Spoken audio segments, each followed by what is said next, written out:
Mimi ni Muislamu na niko kwenye saumu nimefunga. Nina jirani yangu mimi si Muislamu. Nikamualika, jirani njoo leo tufuturu pamoja. Katika sheria ni jambo halina makosa, linafaa.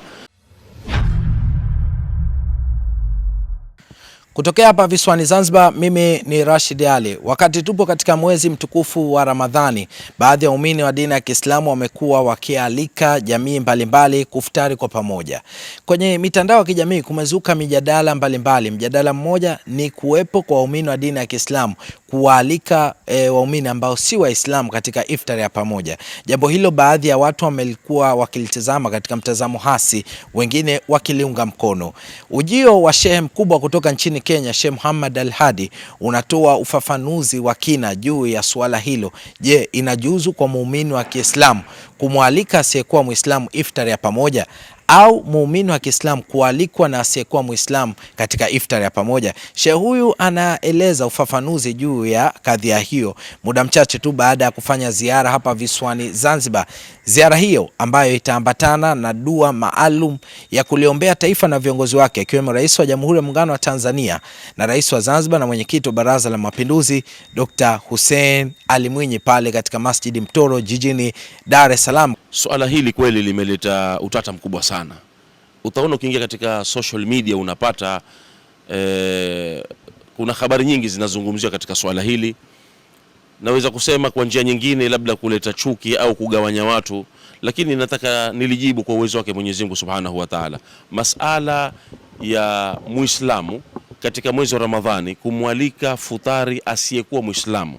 Wata nijipige mfano mimi ni Muislamu na niko kwenye saumu nimefunga. Nina jirani yangu mimi si Muislamu. Nikamualika, jirani njoo leo tufuturu pamoja. Katika sheria ni jambo halina makosa, linafaa, kwa sababu kile ni chakula. Tukubaliane hapo kwanza, kile ni chakula. Futari ni mtu aliyefunga ndio unamfuturisha. Ambaye si Muislamu na haikuwajibika kufunga kwa sababu si Muislamu. Saumu ni kwa Muislamu. Sasa yule anapokuja unapomwalika jirani yako na si Muislamu, kile ni chakula, inakuwa ni sadaka. Umeshanifahamu? Sasa tofauti ni kuwa aliyefunga unamfuturisha. Ni jina ndio litabadilika. Kwa sababu kile ni chakula, ni sadaka, na sadaka ni mtu yote unaweza kumpatia. Masala tukija katika hukumu za zaka. Zaka ina sharia zake. Na imeelezwa haswa kwenye Qur'an ni nani na nani unastahiki kumpa zaka. Tukija katika mlango wa zaka, hapo nitasema tutazungumza habari nyingine kwamba haifai. Lakini masala chakula, iftari ile ni chakula, na chakula ni sadaka, na sadaka mtu yote Muislamu asiyekuwa Muislamu unaweza ukamwalika kwa sababu ni chakula kile. Na unaonaje ndugu yangu Muislamu, wakati unapomwalika asiyekuwa Muislamu ukamwalika iftari akaja mkafuturu pamoja, unajuaje kile kitendo unachokifanya wewe unamjenga imani yule mtu? Labda mwakani unaweza kushangaa akaingia katika Uislamu na akaja akawa Muislamu na akaja akafunga mwezi wa Ramadhani na mkafuturu pamoja, mkakaa mkao ni ndugu katika imani. Kwa hivyo sisi kumtendea wema asiyekuwa Muislamu ni mafunzo ya Mtume Muhammad sallallahu alaihi wasallam, kwa sababu Mtume ndio alivyotuhimiza tuishi na majirani kwa wema, hata mtu kama si Muislamu. Sio kwamba sisi tumfanyie wema jirani Muislamu, hata jirani kama si Muislamu. Wewe kama Muislamu umefunga Ramadhani na ukamwalika njoo tule iftari, hamna makosa yote, ni chakula tu kile, ni sadaka. Tunarudi pale pale.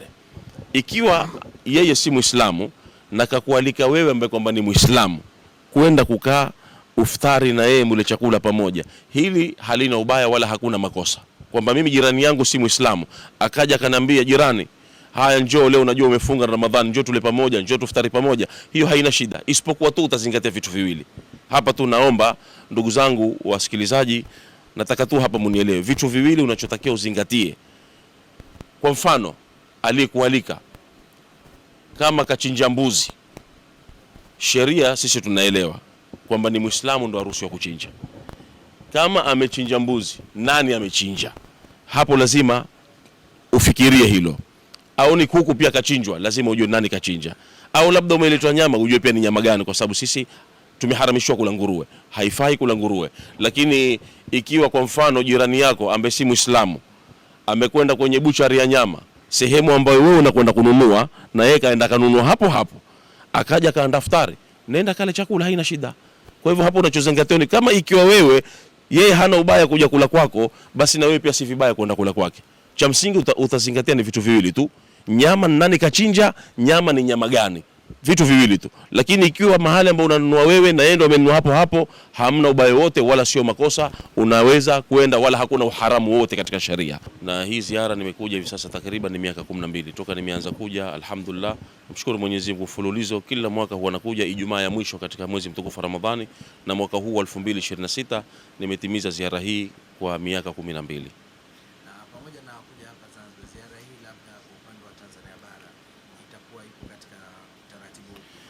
Utaratibu ni kuwa mimi ninapokuja hapa siku ya Ijumaa ya mwisho Ramadhani nakuwa niko pale Masjid Nur Muhammad kwa ndugu yetu Sheikh Uthman Maalim, lakini baada ya hapo ni safari ya kurudi Tanzania bara na kuwa katika jiji la Dar es Salaam. Ratiba yangu pale naingia katika busati la Mtoro, ambao kwa mara hii itakuwa ni siku ya Jumatatu tarehe 16, naingia kwenye busati la Mtoro baada salati al-asri, na baada ya hapo usiku wake inakuwa ni 27 naingia katika mkesha wa Lailatul Qadri. Tunakuwa hapo na viongozi wa serikali wengi wanakuja, na mgeni rasmi anakuwa ni Mheshimiwa Mufti Sheikh Mkuu wa Tanzania Sheikh Abubakar bin Zubair bin Ali hafidhahullah.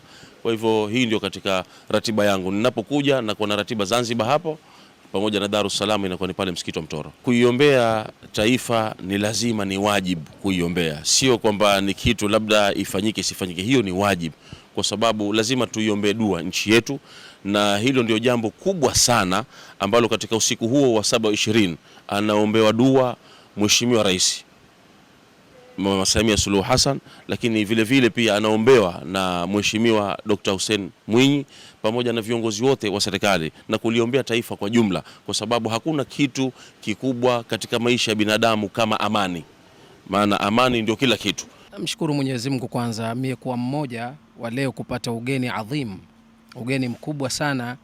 Mimi nasema ugeni wa dunia, maana mwana da'wa ambaye anaifikisha da'wa duniani na ikiwa inasikika duniani, ukapata bahati ya kukaa naye hata dakika 2 dakika 3, basi wanasema hata ukitembea na muuza uturi hutoacha kunukia. Kwa hiyo ni bahati kubwa sana kwangu mimi, na hili jambo ni jambo muhimu. Walikuwa watu walivyohama Maka kwenda Madina, Mtume sallallahu alaihi wasallam, umeona mapokezi yake yalikuwa vipi. Sasa sisi leo, in kuntum tu'minuna billahi falyukrim dhaifa.